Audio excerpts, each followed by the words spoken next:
It's a great pleasure and honor to introduce Professor Rodney Jones. Professor Jones is a professor of sociolinguistics at the University of Reading. His research interests include language and digital media, health communication, and language and professional communication. He has published 14 books and over 100 journal articles and book chapters.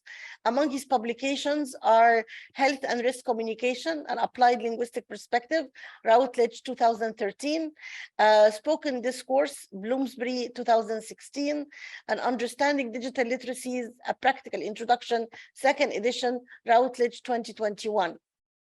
He is also the editor of the Routledge Handbook of Language and Creativity 2015 and the recently published collection Viral Discourse, Cambridge University Press 2021. He is particularly interested in the ways digital media are changing norms and practices around visibility, learning, and community.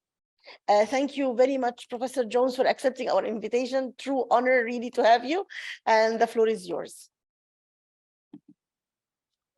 Thank you. Thank you so much for inviting me. It's really a great pleasure to be able to speak at your university and to speak to students in Saudi Arabia. We do here at the University of Reading have many students coming from Saudi Arabia, and it's always good to speak to more students in that context. My name is Professor Rodney Jones, and I work at the University of Reading. That's a picture of my university. At our university, as I said, we have many students coming from Saudi Arabia. We have MA programs in TESOL and Applied Linguistics, as well as a PhD program in Applied Linguistics. And I think that in the audience, there are actually some of our past students in our PhD program in Applied Linguistics, and also even some of our current students in our PhD program, and so welcome. But I do have to tell you that today, the talk that I have prepared is prepared especially for undergraduate students. That is, I want to introduce some fairly basic aspects of discourse analysis, particularly how discourse analysis relates to looking at digital media, for undergraduate students who are studying linguistics or English language. So those of you who are PhD students or faculty members, this might not be advanced enough for you, but hopefully it will also give you some ideas about how to teach some things about discourse analysis to your students. So today I'm going to be asking two questions. First question is a kind of very basic question. What is it that discourse analysts analyze? What does it mean to be a discourse analyst, and what sort of work do we do? And the second question is perhaps a more difficult question, is how can we apply discourse analysis to digital media? Because of course, discourse analysis was developed for analog media, for written and spoken text. And how can we apply some of these ideas that were developed for written and spoken text to analyzing digital media text, particularly texts that we share on social media? So the first question is, what is it exactly that discourse analysts analyze? Well, basically three things. Discourse analysts are interested in texts, they're interested in interactions, but they're also interested in society. And most importantly, they're interested in what is the relationship between a text or an interaction and the larger social context, the larger society, particularly things like power relationships within the society, ideas and ideologies in the society, practices that people engage in the society. And so if we start with texts, that's probably the most basic thing that discourse analysts are interested in. People sometimes ask me, what is a discourse analyst? And I say, well, there are lots of different kinds of linguists. Some kinds of linguists are called phonologists, and they're interested in the way sounds are put together to make words. And some linguists are called grammarians, and they're interested in the way words are put together to make sentences or utterances. A discourse analyst is someone who's interested in how sentences are put together to make texts. And so that's kind of the most basic definition of what a discourse analyst is: someone who is not just interested in words, not just interested in sentences, but interested in whole texts, interested in whole conversations. And so the first question we ask ourselves as discourse analysts is, what makes a text? What are the conditions that need to come together to make maybe just a bunch of words or just a bunch of sentences into a text? And the answer to this question is connections. Things need to be connected together. Words need to be connected together. Sentences need to be connected together. And sometimes even paragraphs or other elements in the text, such as pictures, need to be connected together in some way. And so what makes a text is basically this idea of connection. Texts have connections.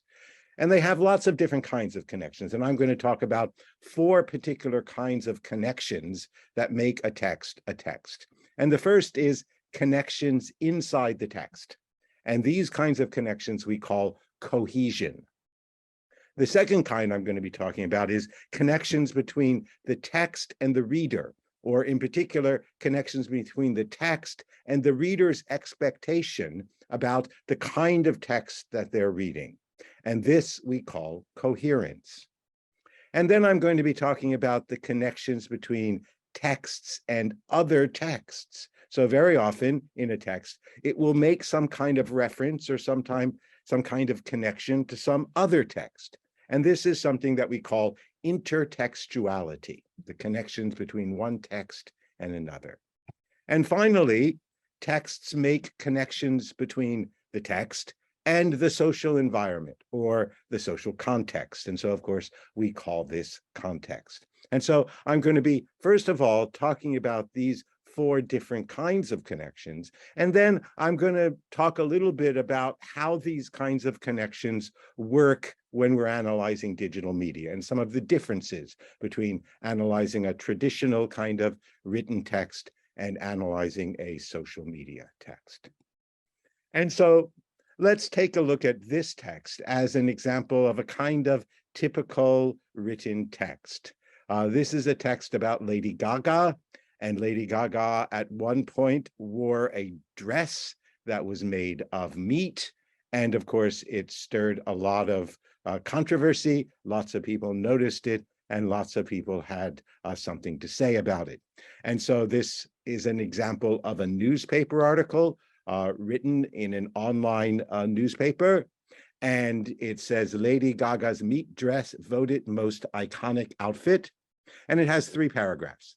First one says, pop diva Lady Gaga's meat dress, which raised eyebrows at the recent MTV Music Video Awards, has topped the list of the most iconic outfits of the year.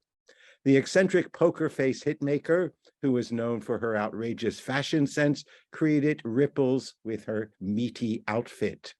And then the last paragraph, quote, what's everyone's big problem with my meat dress? Haven't they seen me wear leather? Next time I'll wear a tofu dress and the soy milk police will come after me, said the singer, who lashed at her critics for the controversy created by her meat ensemble. And so the question I'd like to ask first is, what holds this text together?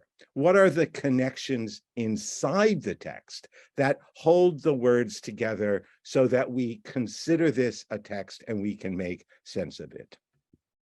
Well, the first, I think, most important kind of connection that holds this text together is a grammatical connection, right? That is, we have things connected to verbs. We have things or people doing things. And this is one of the most basic components of any kind of communication, any kind of language, that it's about people or things, doing certain processes. So we have Lady Gaga's meat dress, and the verb here has topped. We have the eccentric poker face hitmaker, and we have the verb created ripples, and she created ripples with something that was her meaty outfit. And then we have this quote, what's everyone's big problem with the meat dress? And the verb here is said, right? And so each of these paragraphs is dominated by a particular thing doing something to something else, right? So on the most basic level, texts are made up of subjects and verbs, and sometimes subjects, verbs, and objects, things doing things to other things. But there are other ways that texts are held together as well. One way that texts are held together is through certain kinds of connecting words. And the connecting words that I've highlighted here are relative pronouns. And relative pronouns are kinds of connecting words that connect a relative clause to the antecedent of the relative clause. And so, for example, we have this relative clause, which raised eyebrows at the recent MTV Music Awards. And this is connected with the relative pronoun which to pop diva Lady Gaga's meat dress. In the second paragraph, we have who is known for her outrageous fashion sense. And here the relative pronoun who is connecting this clause with the eccentric poker-faced hitmaker. What's everyone's big problem with my meat dress? Haven't they seen me wear leather next time? Said the singer. And then we have another relative clause connecting the singer to this clause with the relative pronoun who. And so when we use pronouns, whether they be relative pronouns or other kinds of pronouns like he, she, it, this is a kind of way that we put text together called reference. That is, we use certain words that refer back or sometimes even refer forward to different parts of a text. And this helps to hold the text together because it connects one part of the text to another part of a text. Here, for example, it connects the relative clause to the particular noun or subject that is the subject of that relative clause. But another way that we hold text together is simply by repeating words or repeating words that refer to the same thing. So, for example, this is a text about Lady Gaga, and they refer to Lady Gaga quite a lot. In fact, you'll notice that they refer to Lady Gaga by her name in the headline. Then in the first paragraph, they refer to her as pop diva Lady Gaga. In the second paragraph, they refer to her as the eccentric poker-faced hitmaker. And of course, we have who, which is also referring to her. And then in the third paragraph, she's referred to as the singer. And so each of the different paragraphs refers to Lady Gaga in some way, reminds us actually that this is a text about Lady Gaga. And Lady Gaga keeps popping up, doesn't she? She keeps appearing in this text. And the different kinds of appearances, these repetitions, and also these kinds of rephrasings of Lady Gaga's identity is also something that holds this text together.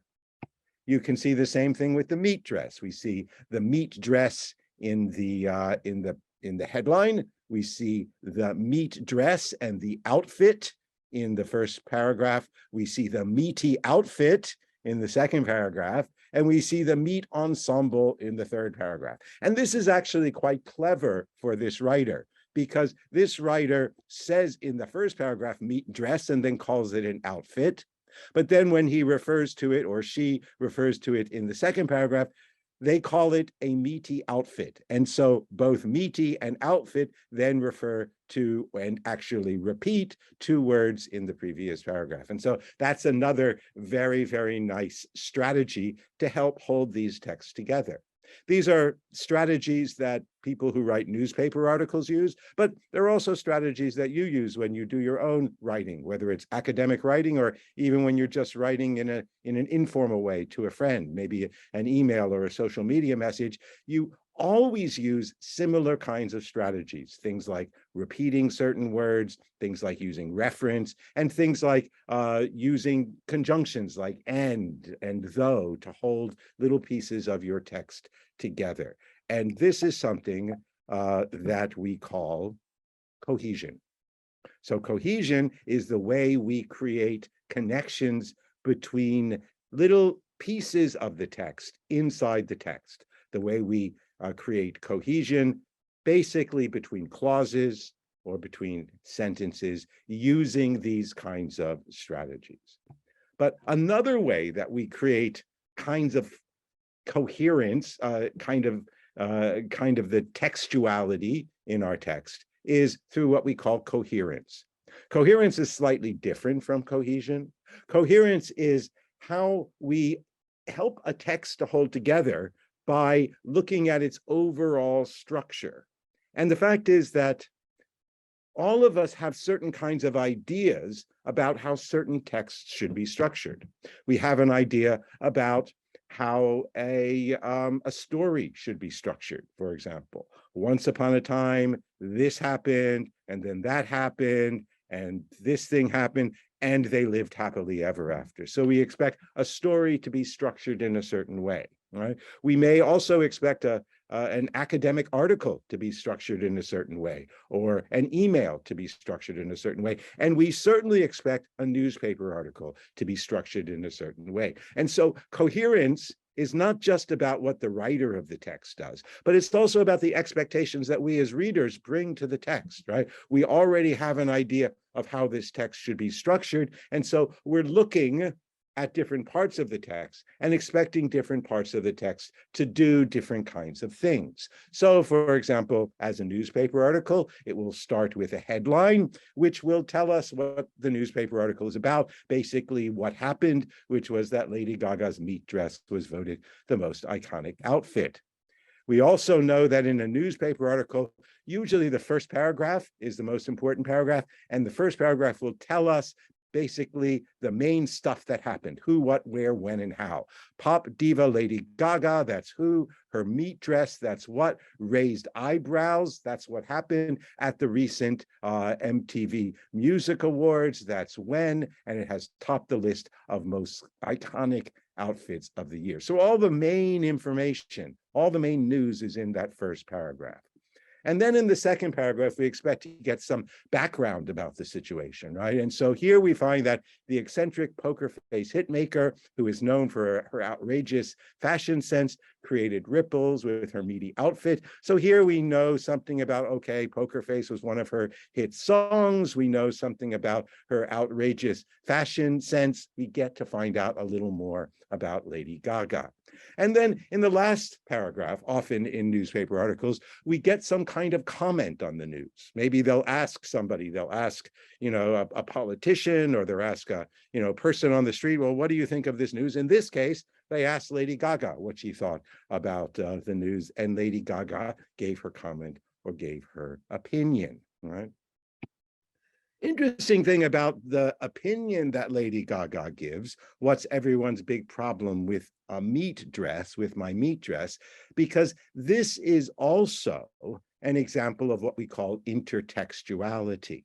Because when Lady Gaga said this, she was creating one text or an utterance, and when the person wrote this article, they created a new text by taking Lady Gaga's words, what's everyone's big problem with my meat dress, and quoting it in the article. And so this is what we call intertextuality, when you create a connection between the text that you're writing and some other text that somebody has made.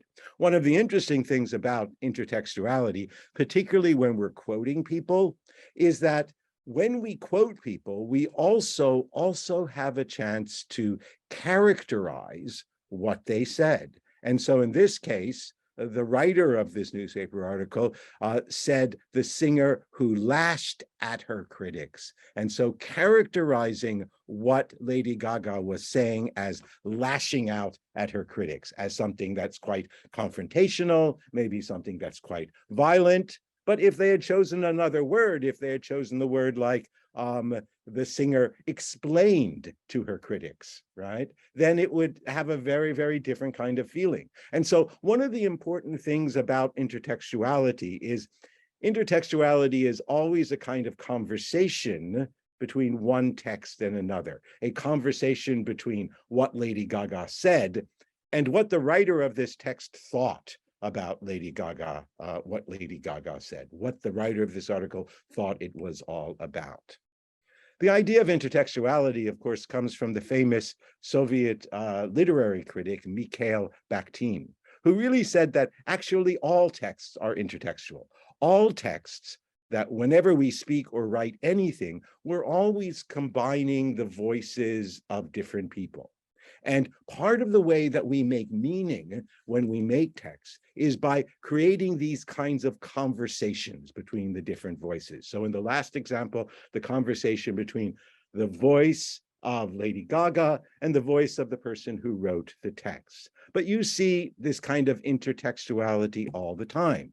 So for example, here we have a sign from McDonald's that is shaped in a face mask. This, of course, was during the COVID pandemic, and it says, "I'm covering it." Of course, that is a reference to another text, "I'm loving it," which is a famous McDonald's slogan. And so here we have a conversation between McDonald's promoting their products, promoting their hamburgers, and also the promotion of health behavior, wearing masks, and the pandemic. And so these two different things are put together and have a kind of conversation in the text, right, that allows McDonald's to simultaneously tell people that they should wear masks when they come into the McDonald's restaurant, but also to market their hamburgers to show, oh, McDonald's is a good company, you should come here and eat.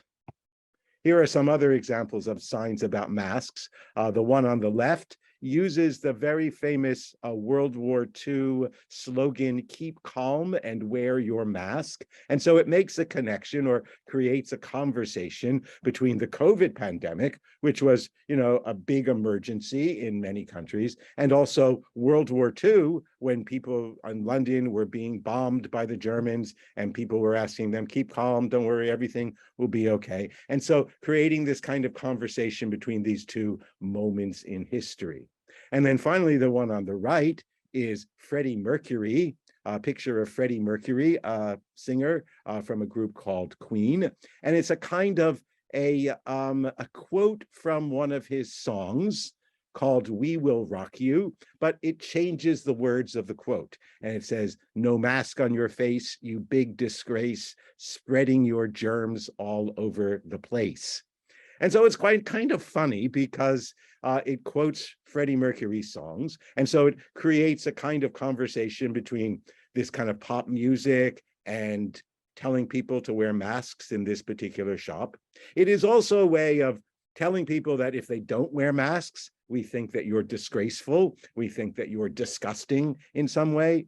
But it's saying it in a kind of funny way, a kind of soft way. In fact, it's not really saying it, it's letting Freddie Mercury say this. And so it's a way of telling people that if they don't wear masks, they're disgraceful, but in a kind of funny and in a kind of nice way. And so this kind of conversation between mask wearing and this pop music creates this kind of funny way to remind people to wear a mask in the shop.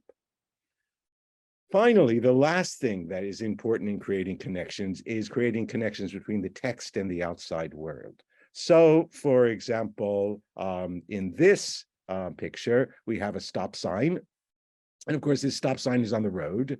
And so because it's here at this intersection on the road, we know that the meaning of this stop sign is stop. But the meaning of the stop sign is not just from the word stop. It's also from where the stop sign is placed, the context of the stop sign. If you place this same stop sign in a different place, for example, if you put it in the stop sign factory, the factory where they make stop signs, it no longer means stop. Of course, when the people who are working in this factory see the stop sign, they don't stop working, right? Because here the word stop has a totally different meaning. In fact, it has really no meaning because this is a very, very different context. So this is an example that shows actually how important context is for meaning. This is an advertisement that I show it to many people and they think, oh, it's very strange. I don't quite understand what it's talking about. There are two words, before and after, and then there's this kind of curved line. this curved line. People say, I don't understand what that means, like before and after, and then there's this curved line, right? But if you understand the context of the ad, that is, if you look at the bottom of the ad and you understand who made this ad and what they're trying to sell you, which is a gym, it says bodycoach.net for a perfect body, then all of a sudden the ad makes sense. All of a sudden, this reminds you of other ads, so there's a bit of intertextuality here as well, other ads that have before and after. And before, they always have a very overweight person, and after, they always have a very thin person or a very fit person. And so now the line makes sense as well, right? Because the part of the line on the before side looks fat, and the part of the line on the after side looks curvy or slim or perhaps fit in some way. And so this ad would not be understandable at all without, of course, understanding that this is an ad for a gym and it's an ad all about getting fit. So what happens when we start looking at digital media texts, and what are the difference in digital media texts in how these connections are made? Well, one of the biggest differences, media texts, especially social media texts of the kind that many of you use every day, are much more multimodal. That is, they tend to use a lot of pictures, and they tend to use other things like emojis and drawings and all sorts of other multimodal aspects. And so how do we create cohesion and coherence in a multimodal text? The second is the contexts of digital media texts are quite different and sometimes quite complex. And so how do we interpret these complex contexts? And the last thing is intertextuality and recontextualization, taking one thing and putting it in a different context, is actually something that's very easy to do in digital media. We're always sharing things from one platform to another. We're always taking, for example, pictures and adding new things to them, or taking words and adding new pictures to them. Computers make that very easy to do, and even our phone makes that very, very easy to do. So what happens when intertextuality becomes very easy and we're suddenly able to make more meanings very, very quickly? Arij, who I know is in the audience, will recognize this. This is a picture from the PhD thesis of my former student, Arij Abawadi, who was interested in how women at a Saudi university use Snapchat. And this is a picture from the story of one of her participants. And so how do we make sense of this text in terms of the connections? Because there actually aren't many words. There are some words, but not many words. And there's the picture. And how do the words go together with the picture? Well, we see that when we're looking at pictures, we're actually interested in how space and things like circles and arrows are used to help us create cohesion. And so here we have, for example, a circle that is drawn around the woman's hair. The braid of the woman's hair, it seems the braid is coming apart, seems something's wrong, it's not as perfect as she would like it to be. And then we have the word why, with an exclamation point, and then we have a little smiley face there. Now we know that Y goes together with the circle because they're both written in the same way, they're written in the same color, and in fact, they're written, right? And so we know that everything on this side of the text, on this part of the text that is written in red, goes together. And we can also understand that she is directing our attention to this part of her hair, and she's asking why. Now, we're not sure exactly why she's asking why, but she doesn't put a question mark there. She puts an exclamation mark there. And so this gives us the idea that, oh, actually, it's not a question. She's not really asking a question. She's saying, why? She's saying, oh, this is something wrong with my hair. I'm quite unhappy with something being wrong with my hair.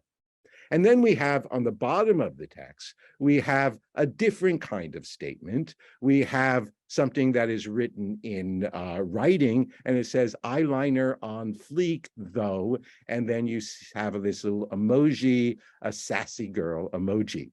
We know that the emoji goes together with eyeliner on fleek rather than with the Y and the hair, because it's down at the bottom together with this writing. And so in a way, not only is there cohesion in this text, but there's also coherence in this text. This text has a kind of two-part structure.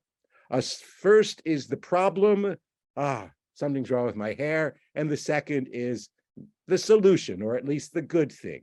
But my eyeliner is on fleek, my eyeliner is good, and I'm happy. And so in each of these sections, there is a situation, my hair is bad, and a comment on it, why. Eyeliner is on fleek, my eyeliner is good, and a comment on it, the sassy girl emoji, arranged in this kind of two-part structure where you first say something bad and then you say something good, and it is, of course, connected with a word, with a conjunction, though. Of course, though here is spelled in a kind of unconventional way. It's spelled T-H-O-U rather than T-H-O-U-G-H. And so even in this kind of Snapchat kind of text, actually it is organized in a very kind of complex and a very cohesive and coherent way.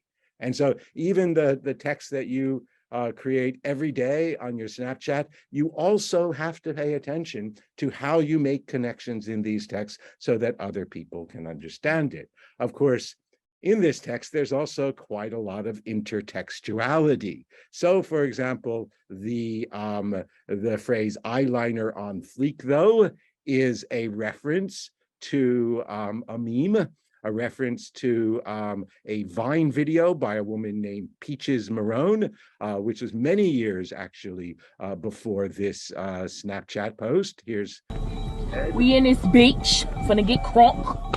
Eyebrows on fleek, the fuck? Yeah, so she says eyebrows on fleek. And then this actually became very popular phrase. This word fleek became a very popular phrase, and you could... We in this beach, finna get crunk. You could see it in all sorts of makeup videos. And so there is also this kind of connection to the makeup videos. And of course, the sassy girl emoji is another kind of text. It refers to a particular kind of attitude. And so through using this phrase, eyeliner on fleek, and this emoji, she is connecting her fashion and her identity and her makeup to larger kinds of ideas about makeup, which are not just part of her life in Saudi Arabia, but really part of a kind of whole global discourse on makeup.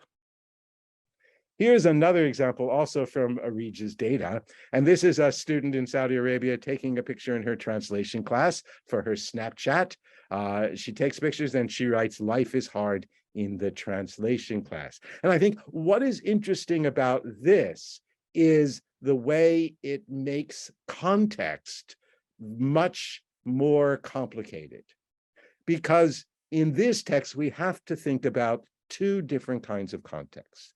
First, we have the physical context of the translation class, the physical context where the person who took this picture is. And what is interesting about the physical context is, of course, her perspective. When we look at this picture, we are looking at this picture kind of from her perspective, but from a very kind of special kind of perspective. We actually don't see the translation class. We actually just see the desk in the translation class, right? As if we're kind of looking from the bottom at the desk, which is very strange because that's probably not what she is looking at. She's probably sitting up straight in her desk like a good student, but here we see the perspective of, oh, this is like a desk looked at from below. That's a very, very strange perspective. And so that perspective starts to get us to understand and think something about the meaning of the text, something about the context of the text, and how the context helps us to understand what she is actually saying, or actually what it means when she says, life is hard in translation class. But to really understand the text, you also have to understand something about the social context, or maybe something about the insider knowledge, something about the knowledge that the students, her friends, her classmates will have when they look at this text. And of course, part of that social knowledge is you're not allowed to take pictures in your translation class. You're not allowed to use your phone in your translation class. And so if you want to take a picture in your translation class, you have to do it in a rather sneaky way by holding your phone underneath the desk and taking a picture like this. And so it is from this that now we understand something more about why exactly life is hard in a translation class. Finally, digital media allow us to take texts and put them together with other kinds of texts very, very easily. And this is something that you see quite a lot in TikTok, for example. In TikTok, people can create a text with particular sound, and then other people can take that sound and put it in their own video. And so here's an example of a sound from the Great British Bake Off. Just now, internally, asking myself in quite a worried way whether I might have made an error. And of course, this sound became very popular, and people put it into their own videos and put them into their own videos with their own words or their own pictures, their own faces, their own situations. And each time these words take on a totally different meaning. So in this one, when your mom sends in the family group chat that your cat is missing and the last place you saw him was laying in your suitcase, of course, she's sitting on an aeroplane. Just now, internally, asking myself in quite a worried way whether I might have made an error. You can see this also in this one where somebody's dog has done something, and all of a sudden these words are not put into the mouth of a human being, but put into the mouth of a dog. Just now, internally, asking myself in quite a worried way whether I might have made an error. Here's an example of somebody who is talking about joining Book Talk and what happened after she joined Book Talk, which is a TikTok channel for people who are interested in books. Just now, internally, asking myself in quite a worried way whether I might have made an error. And finally, this is something that may be actually very familiar to many of you who are studying English language or linguistics. Just now, internally, asking myself in quite a worried way whether I might have made an error. And so each time this sound is put into a different situation, it actually takes on a different meaning, and we understand the words, we understand the sound differently. One thing that's also interesting about these 3 TikTok videos is that they also have a kind of coherence. That is, they also have a kind of a 2-part structure, where first, in this one, first they show the mess, they show the situation, and then they show the dog. Here, first they show the woman, and then they show all the books that she's written. And here, first they show the International Phonetic Alphabet, and then they show the student worrying about being a student in linguistics. And so TikTok as well uses these kinds of principles of cohesion and coherence, along with this really important principle of intertextuality. Okay. Interactions. The second thing that discourse analysts are interested in is how people interact and how we understand each other and manage our interactions. And one of the hard things about understanding each other and managing our interactions is that people don't always say what they mean or mean what they say. Very often, the things that people say are not exactly the same as what they mean. And we can see this in this cartoon. We have the little boy, Calvin, nailing nails into the coffee table in his house. And his mother says, "Calvin, what are you doing to the coffee table?" And Calvin says, "Is this some kind of trick question?" And he says that because, well, it's actually quite obvious what he's doing with the coffee table. And so his mother doesn't really have to ask, what are you doing to the coffee table? Really what she has to do is say, stop doing that to the coffee table, right? So when she says, what are you doing with the coffee table, is not really a question. It is actually a command to stop nailing the nails in the coffee table. And so that's an example of someone who is actually not saying exactly what she means. And if we interpret literally what she says, we become like Calvin and understand, well, why are you asking that question? Isn't it quite clear what I'm doing with the coffee table? Another example is the question, can you tell me what time it is? And so if somebody walked up to me and asked this question, said, can you tell me what time it is? Of course, it would not be a proper answer for me to say yes, because they're not really asking me if I have the ability to tell them what time it is. They're really asking me what time it is. And so this is really not a question. In the context of someone on the bus or the subway asking you this question, this is not actually a question. It's a different kind of speech act. It is a request.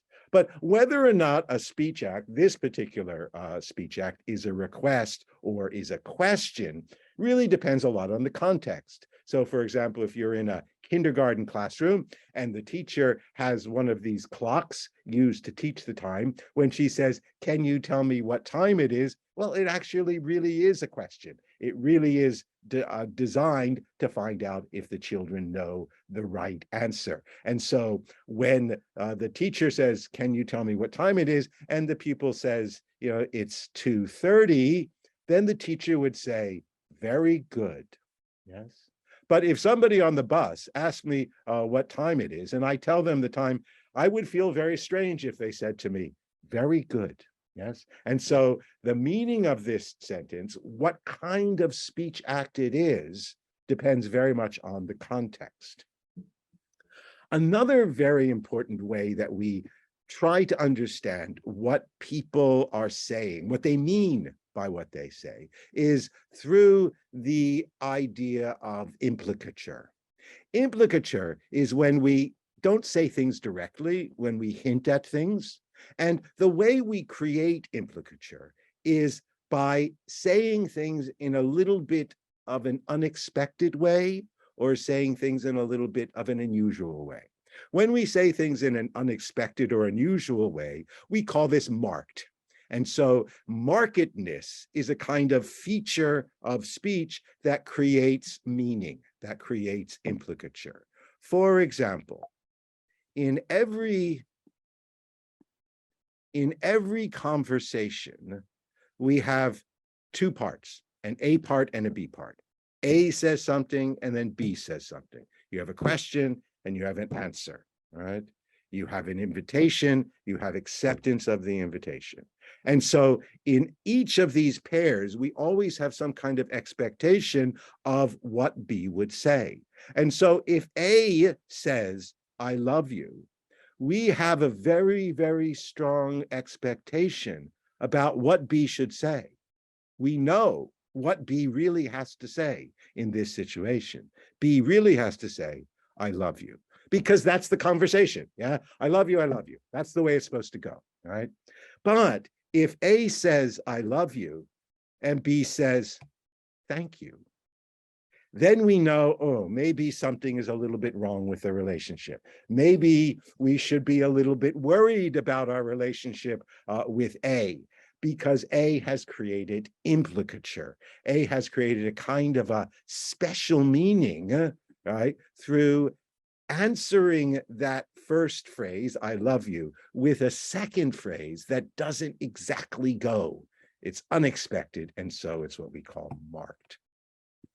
The third way that we make special kinds of meaning in our conversation is through framing.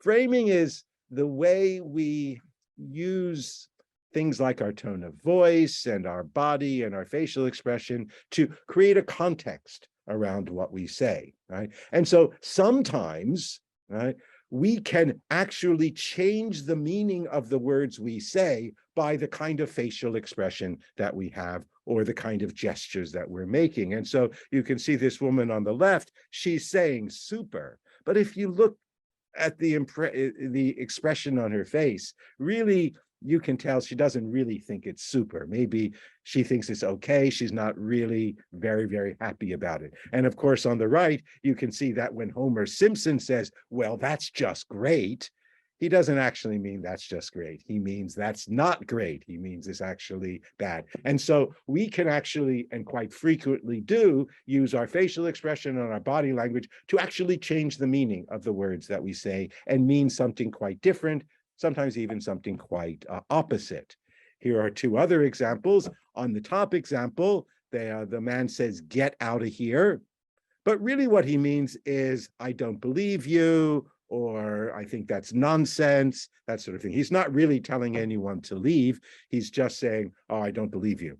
But in the second picture on the bottom, we can see just from the way the man is gesturing that he actually means get out of here, get out of my office, leave me alone. And so just the way people are using their hands, either this way or this way, changes the meaning of the phrase, get out of here. And these are what we call contextualization cues. They include things like our tone of voice, our facial expressions, and our gestures. And we use these to change the meaning of the words that we say. When we have a conversation with somebody, there are always two parts, two things that we're doing in the conversation. One thing that we're doing is that we're exchanging information.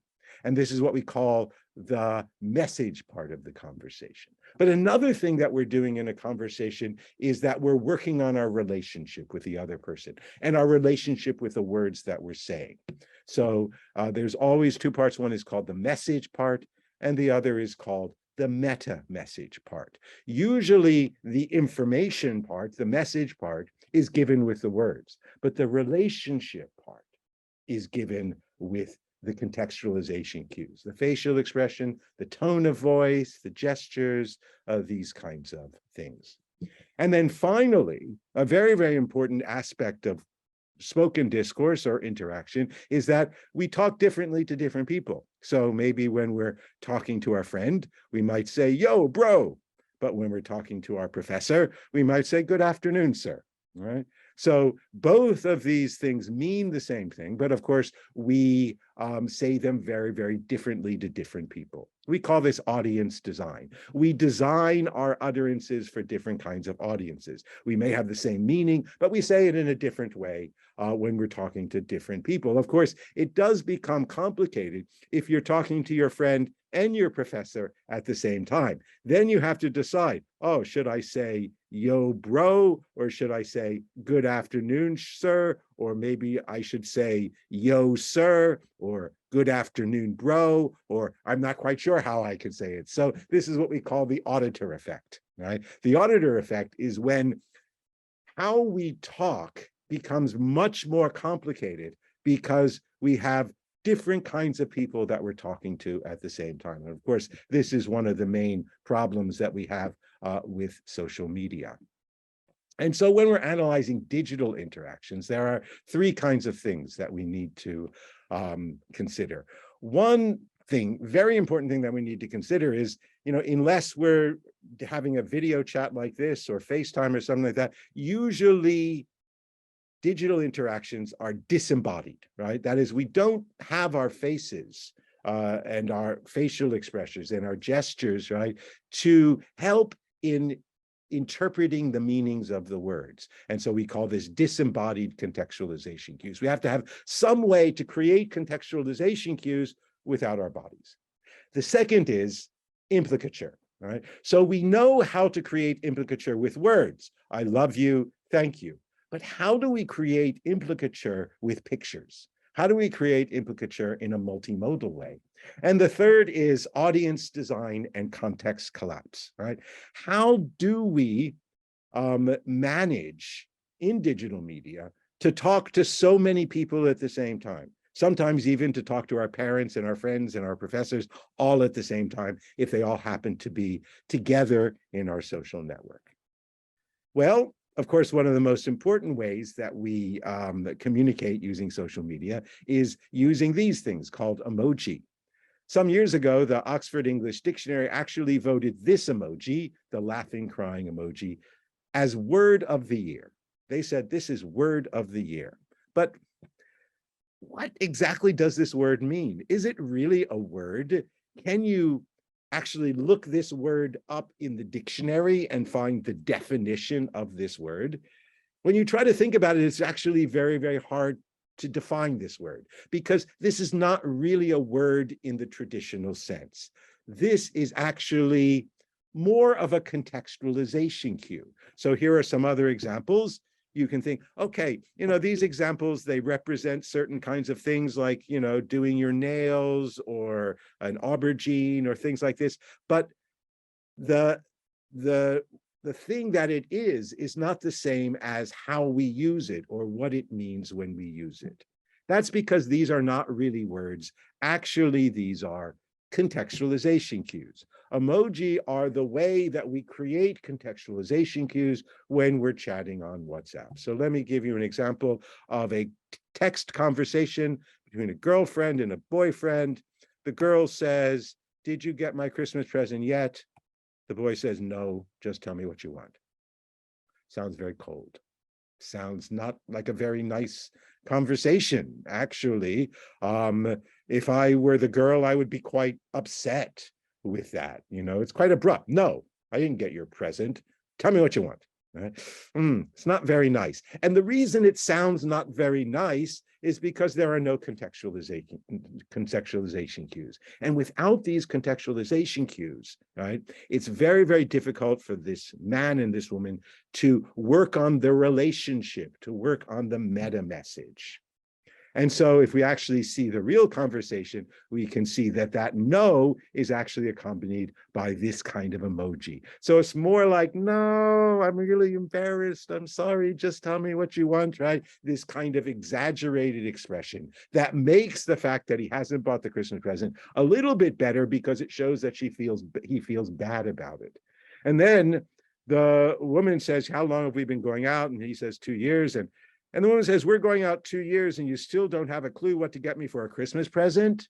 Now, this could sound quite accusatory. It could sound quite confrontational. But by adding this little thinking emoji, she softens it a little bit, right? She makes it a little bit funny. And then the man says, "Oh, no, just tell me." And he continues to create these kinds of very exaggerated, upset, sad emoji. And the woman says, "No, get me what you think I'd like. I trust your judgment." The man continues to answer with emojis. And then the woman says, "Keep the receipts, though." And that's actually quite a funny thing to say. It could sound like actually quite a cold thing to say, but of course, she uses this kind of cringy emoji to show that, "Oh yeah, this is just a little joke. I'm sorry. You don't really have to keep the receipts. I really trust you." And so it becomes a very, very different kind of conversation. If this conversation had no emojis at all, this boy and girl probably would break up, right? Because it would sound like a very confrontational, not a very, very nice conversation. But with the emojis, the conversation becomes a very fun conversation, a very loving conversation, a conversation that they can use to actually do something with their relationship. Of course, we don't just use emoji, right? Sometimes we use these animated GIFs, right? And here's a conversation between two classmates talking about some group work. And one says, "Oh, I did this group work and they really liked it." And the other said, "Oh, that's great," and sent her friend this emoji. It says, "Who's awesome?" And then the other one sent, a very nice emoji, "You're awesome." And then they continue to send these emojis. "I think you're great. You're great," right? "I love you. You're great." And actually, these animated GIFs keep going on and on and on. Most of the conversation doesn't have any words. They're just sending these animated GIFs back and forth, back and forth, back and forth to each other, saying the same thing. "You're great. Yes, girl. Yeah, I like you," right? It's very, very interesting. So much of that conversation is actually not information. So much of the conversation is actually the meta message. And this is one of the very important things about social media conversation, that quite a lot of our social media conversation is not about the message. It's not about information. It's about maintaining the connection between us, maintaining our relationship. The anthropologist Bronislaw Malinowski called this phatic communication. Phatic communication is communication that's used to create and maintain social relationships rather than exchanging useful information.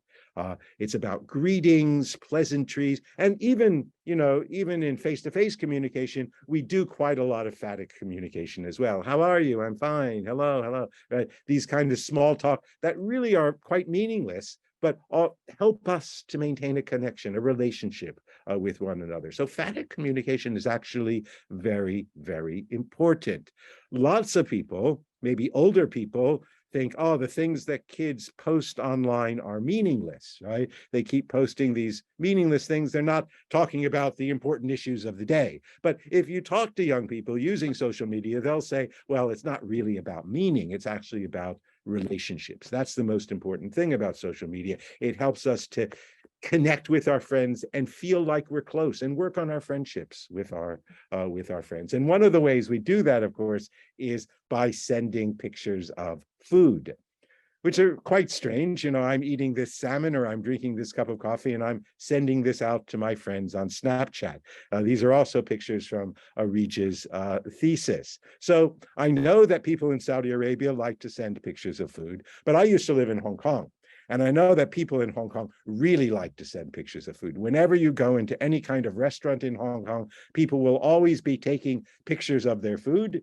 And whenever you look on the social media sites, the Instagram or Snapchat of any of my Hong Kong friends, they're just full of food. In fact, in Hong Kong, they have an old Chinese expression called Seng Ji Sik Si, which means the camera eats first. If you go to have dinner with a Chinese person in Hong Kong, they'll always wait before they eat to take pictures of the food. In fact, if you try to eat the food before they take a picture, oh, that's very impolite, right? Because the camera eats first. And so the question we have is, what exactly do these pictures of food mean? What information are they trying to give me? What does it mean when people are actually sending these pictures of food? Well, sometimes they have very specific meanings. Sometimes they're about particular events, for example, somebody's birthday. Sometimes people use pictures of food to talk about other things. So, for example, with this picture of food, you can see that Tiffany and Yunsi are talking about weight gain, and they're talking about the diets they're on and whether they're skinny or whether they're fat, whether they should do more exercise. So the picture of food becomes an excuse to have a conversation about something else. But most often, pictures of food are about relationships. Yeah? So this picture of food is about a romantic dinner. Yeah, it's about a relationship. This picture is about two friends going out together. Day with Vicky. Yeah, and this is about three friends. Yes. Usually when people take pictures of food, they take pictures of really beautiful food. Right, really special food, right? Things like desserts or lovely dishes in restaurants, salmon heaven, for example. Or maybe they take pictures of food that they think is very interesting or very unusual kind of food. Anyway, it should be good-looking food. Yeah, you want to take pictures of good-looking food. And so what happens when people take pictures of a can of corn? Well, what happens when they take pictures of a can of corn is implicature, right? Because the food that people usually post on social media is out at a restaurant, it's very beautiful, it's very nice. And so when somebody posts a picture of a can of corn sitting next to their computer, they're making a very special kind of meaning. They're making the meaning like, I'm so sad, I'm so poor, look at me, here I am at home, working on my assignment, eating a can of corn instead of out with my friends having dessert and taking pictures of desserts. And so you should feel sorry for me, right? In fact, this is a way for someone to post something on their social media that says, please talk to me because I'm so lonely and I'm so sad. And so this is an example of how using images, using multimodality, we can also create this sense of implicature. Another problem we have with social media is context collapse. That is, when you talk to people on social media, it's hard to control who's listening to you, right? Sometimes you think you're talking to one group of people, but then the other group of people can actually, read it or look at what you posted, and they may interpret it differently. They may think quite differently about it. And here's an example of this kind of context collapse. This is my niece. It's quite a long time ago. My niece was, I think, quite young at that time. I think she was maybe 14 years old, 15 years old, something like that. And this is something she posted on her Facebook page. She took a quiz about piercing, what piercing best suits you, mostly for girls. And she posted the results of her quiz on her Facebook page. And I saw that because I was a friend of hers on Facebook. And I said to her, so when are you going to get your piercing? Smiley face. And then Emily says, I don't know, probably never. And then this laughing face. And then Sherry Jones Wheeler, that's her mother, says, that's a smart choice. And so poor Emily, here she is trying to have fun on Facebook, and her uncle and her mother are also on her Facebook. And so when she talks about her ideas about piercing, she actually has many audiences, right? She has her friends on Facebook, she has me, and she also has her mother who's watching her on social media. And so when she answers this, she uses all sorts of strategies to have different kinds of meanings for different kinds of audiences. So for her friends, she plays around with the words and then the smiley face, kind of hinting to them like, oh, I'm just playing, see how funny I am talking to my mother. And then for her mother, right, she says, no, I'm never going to do it, right? And so in this way, she's able to satisfy both her audiences. To her mother, she's saying, don't worry, mother, I'm not going to get a piercing. And to her friends, she is showing that, oh, she's a very interesting person, a very cool person, because she's able to use this kind of language. I'm just going to end up talking a little bit about social practices. That's a kind of very big subject, a very big area in discourse analysis. But usually when we're interested in trying to understand about social practice, we're interested in things like power, ideology, and culture, and trying to find out how the way people use texts can tell us something about their power relationships, about their ideologies, their beliefs about certain things, and about the culture that they live in. For example, all of this stuff I was talking about, food in Hong Kong, well, one way to understand why people are doing this is to really understand something about Chinese culture, and understanding that, well, eating is a really important thing in Chinese culture. In fact, when Chinese people eat, they always share the food together in these big round tables, right? And so by taking pictures of the food, they're able to share the food, not just with the people they are eating with, but other people who are reading their social media, right? So everybody can feel like they're actually kind of eating together. And so this tradition in Chinese culture about eating together is actually facilitated through this social practice of sharing pictures of food. Another thing that you could look at if you're interested in social practice is the way in these two posts that I talked about before, certain kinds of ideas about gender relations and ideologies are expressed.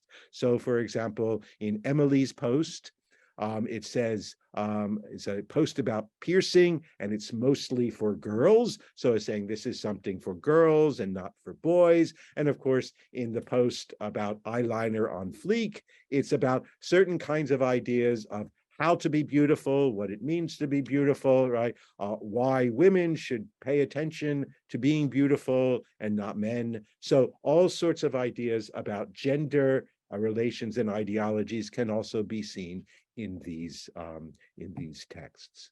But there are two things about digital media texts that I think are the most interesting and the most important when you're thinking about social practice. And that's what I call hidden audiences and algorithmic communication. When you're thinking of power, when you're thinking of ideology, when you're thinking of what's really going on in these texts, you've got to really pay attention to these two things, the hidden audiences and the algorithmic communication. So, for example, when Emily posts this message on her Facebook, I just took this quiz, it's about piercing. Okay, so she's talking to her mother, she's talking to me, and she's also talking to her whole social network. So she has this really big audience, but there's one audience member that she probably wasn't thinking about, but is actually the most important audience member. And that's a company called quiz.com, who made this quiz, who got my niece to take this quiz, and in taking this quiz, give them a lot of information about herself. And then in allowing this company to post her quiz on her Facebook, she had to give permission for this company to get all of her information from Facebook, all of her contact information on Facebook, all of her profile information, all of her friends list on Facebook. She actually clicked on that. And so now this company has all this information. And so this company is actually a really important audience, but it's an audience for things that Emily didn't even know she was saying, or she didn't realize she was saying. She thought she was just sharing a quiz on her social media, but actually she was giving this company lots of information about herself. And so there's Emily, right? And Emily is giving information to this company, quiz.com, and this company sells this information to a data broker, and this data broker sells this information to an advertiser, and this advertiser creates an advertisement for earrings for Emily to see the next time she goes on her Facebook. And so this new audience actually creates the new texts that Emily is going to see next time she goes on Facebook. And this is actually a really important thing. And all of this is, of course, driven not so much by human beings, but by computer code, by algorithms, right? It's all actually done automatically. It's not like somebody is there saying, oh, it looks like Emily likes earrings, I'm going to sell her earrings, right? It's all done by a machine, right? And these machines are very smart. And these machines know exactly what you want. These machines learn about you as you interact with social media. And so if you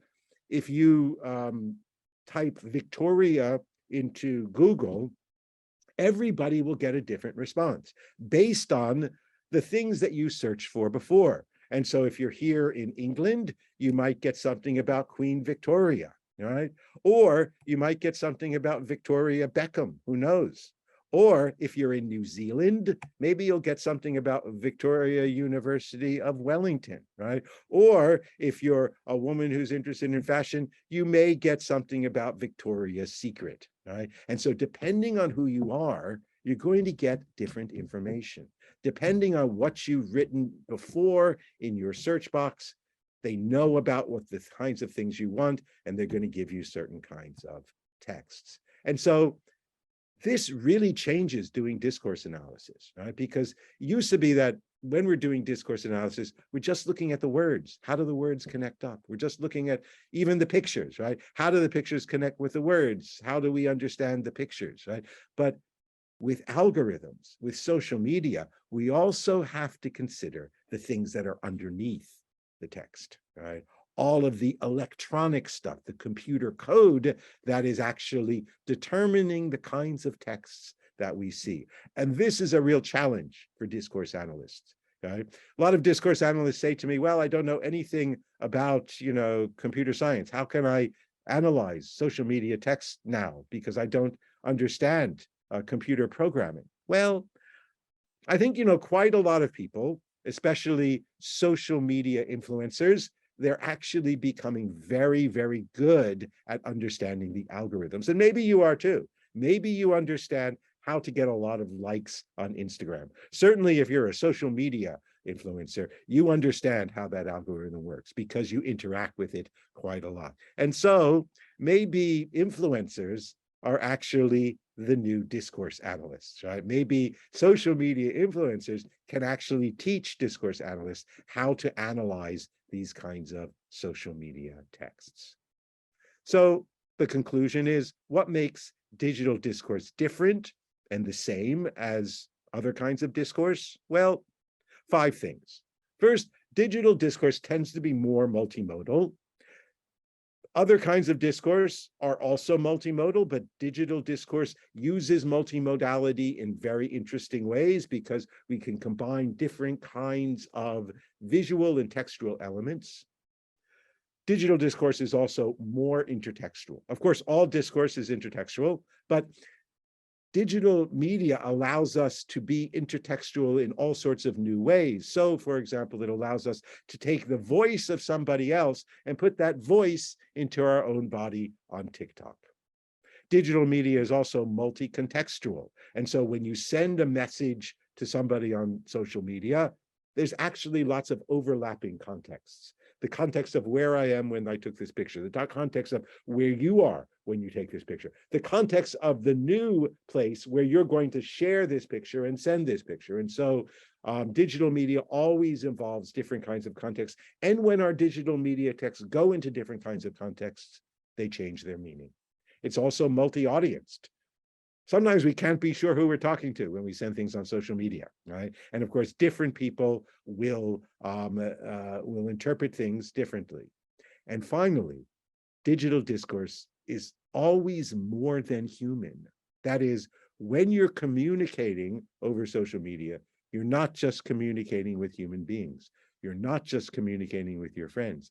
You're also communicating with algorithms, right? That are very, very good at figuring you out, very, very good at making inferences about you, and also use that information to determine what kinds of things that you can read next, what kind of advertisements that you're going to get, what kinds of search results you're going to get on Google, and what kind of posts you're going to see on your social media. And so digital discourse is more than human.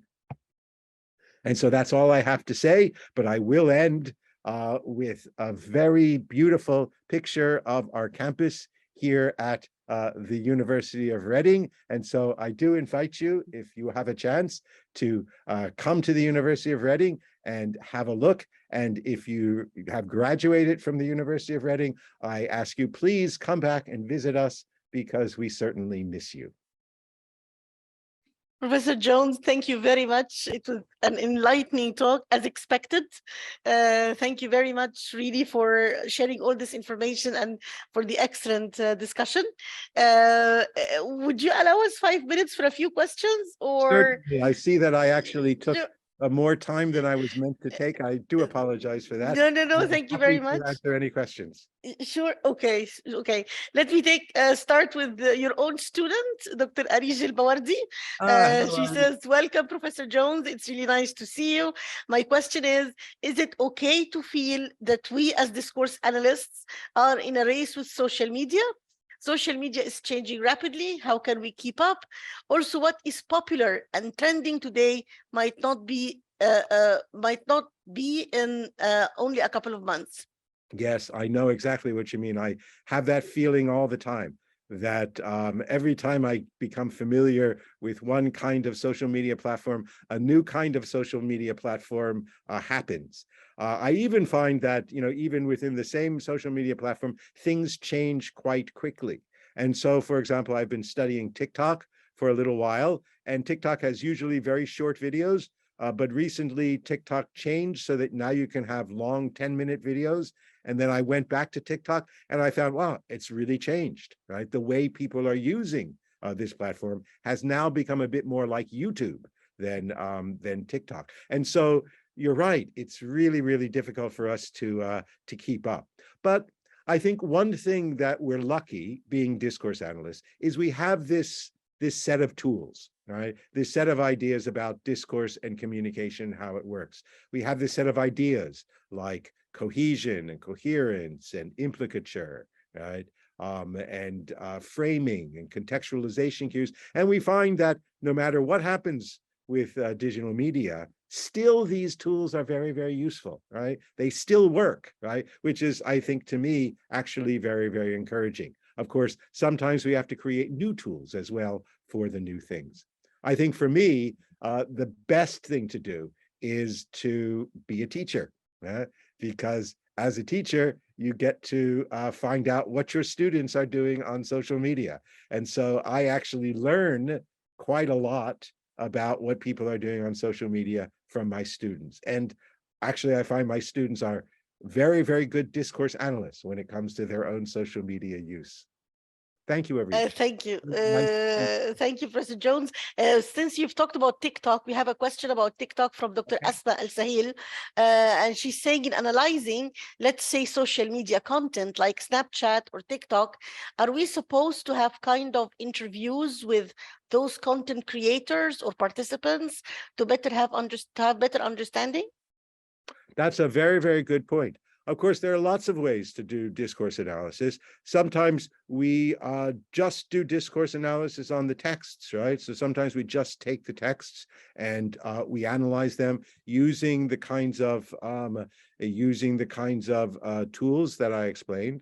But sometimes we're interested in the people who have created the text. And we want to understand what are some of the conditions around your creating this text. And sometimes we're actually interested in the audience for these texts. And so we might not so much interview the creator as interview users and ask them, oh, you saw this, what did you think of it? What do you think it means? And so it's actually really, really good to add this kind of ethnographic perspective to our discourse analysis, because it can help us to create a much fuller, a much richer picture of what's happening on social media. So yes, I would encourage you, if you have the chance, to interview people who are creating things on TikTok and also interview people who are watching things on TikTok.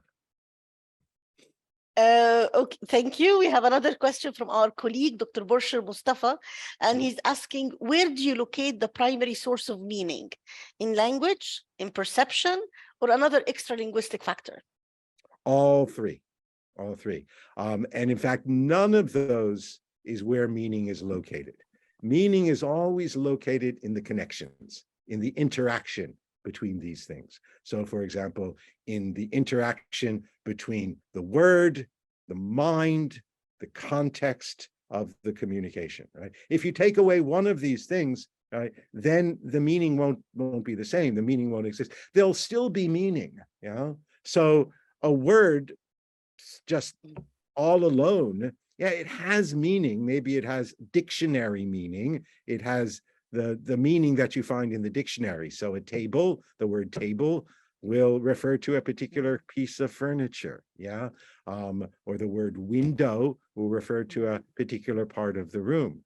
But that's not really social meaning, right? To make social meaning, like, would you please close the window? Or let's buy a new coffee table, something like that. You've got to have the perception and you've got to have the social context. And so meaning is never totally in one of these things. It's always about the interaction among these things. One from an anonymous attendee talking about digital media, and he or she is asking how to comply with ethics when considering digital media discourse. Oh, it's a very good question. It's a very good question. And so it is sometimes very complicated to be dealing with social media.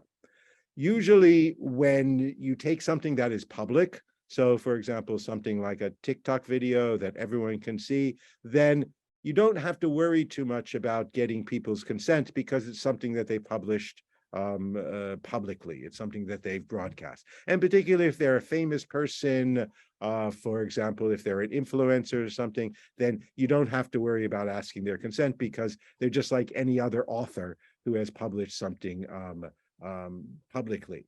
But one thing you do have to be careful about in TikTok is there are quite a lot of young users. And I don't think it's ethical to use the material from somebody who is, say, under 18 or under 16. I think you do have to be careful about that. Other kinds of social media, like Facebook, right, that may be more private, people's social media, people's social networks, then in that case, that's not a public thing. And so you've got to ask their permission. And not only do you need to ask the permission of the person who is on that Facebook, but you also need to ask the permission of all the people that are commenting, right? All the people who are having conversations in that particular piece of data that you're using. And so sometimes this makes ethical considerations around looking at social media to be particularly complicated, because sometimes there are quite a lot of people involved in the conversations, and it might be quite difficult for you to actually find the people in these conversations. We have a question here, I think, that our students would really like to ask all the time. What are the benefits of discourse analysis in our daily life?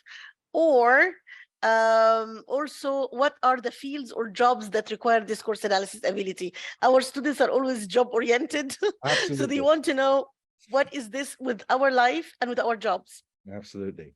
Well, I think the best answer is you can tell if your boyfriend really loves you. Yes, because you understand something about implicature, right? You learn how to interpret what people say and understand what they really mean from what they say. You learn to figure out the hidden meanings in people's words, but you also learn how to communicate more effectively yourself. And so if you understand, for example, something about coherence and cohesion, then when you write text, you're able to write them in a much more effective way. And so what kinds of jobs are good for discourse analysts? Well, anything that has to do with persuading people to do something.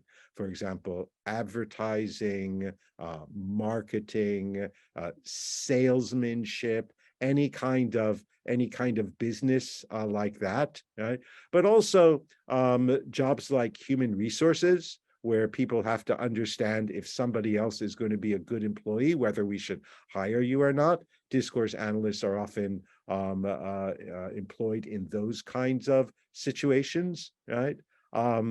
Also, particularly if you're interested in social media, tech companies, they tend to hire quite a lot of linguists and discourse analysts, right? Because they want people to design these kinds of social media sites.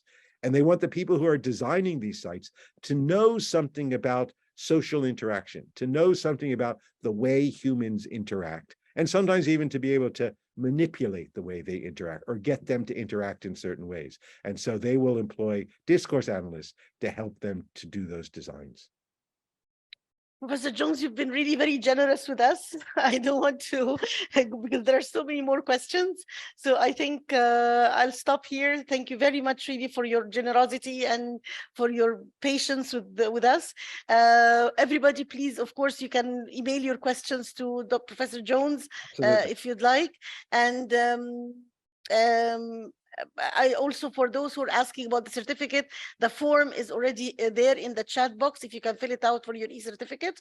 For those who are asking about the recording, just please follow us on our Twitter account. I've already posted it, and we can share that. We will share the Twitter, the recording there soon. Professor Jones, great honor, a great pleasure. As I told you, we teach your book here in Prince Sultan University for our discourse analysis class. So I'm sure my students are so happy to have this discussion with you today. Thank you very much. And we really, inshallah, very soon, we have more interaction, whether online or face-to-face. I hope Thank you very much. Great honor. Visit you and see you face-to-face sometime in the near future. Thank you all very much for listening to me. Very nice to meet you. Bye now. Bye-bye.